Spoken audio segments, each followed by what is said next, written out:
श्री कृष्ण की मृत्यु कैसे हुई?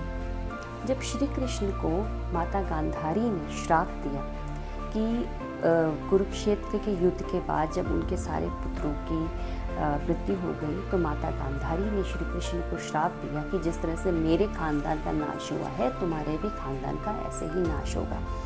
थोड़े सालों के बाद यादव अपने उनके छोटे जो उनके बेटे वगैरह थे वो आपस में लड़ना शुरू हो गया। उन्होंने लड़ के एक दूसरे को मारना शुरू कर दिया, जिसको देख करके जो उनके बड़े भाई थे बलराम, उनका बहुत मन खराब हो गया और वो सब कुछ छोड़ छाड़ के देह त्याग करके स्वर्गलोक में अपने वैकुंठ धाम में चले गए।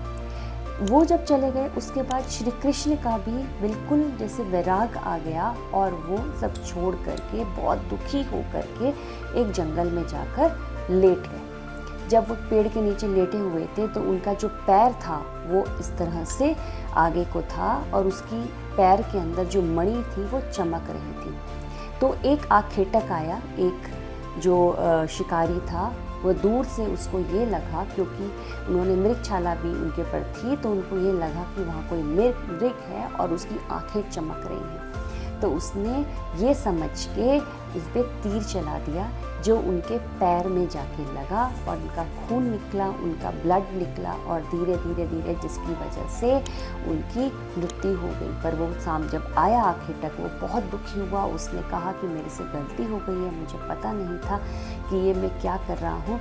तो श्री कृष्ण ने उसको बताया ये तुम्हारी गलती नहीं है, ये तो होना ही था, क्योंकि तुम पिछले जन्म में राजा बलि थे, सुग्रीव के भाई, और तुमने ये क्योंकि मैंने तुम्हें छल से मारा था श्री राम बन के, तो इसीलिए क्योंकि मैंने तुम्हारे को पीछे से छुप के अब सुग्रीव की हेल्प करने के लिए तुम्हारे को मैंने मारा था, इस वजह से तो ये तो होना ही था कि तुमने मुझको छुप करके बिना जाने ऐसे मारा है। तो हमें अपने जो भी इससे ये शिक्षा मिलती है कि जो नियति होती है वो होके ही रहती है।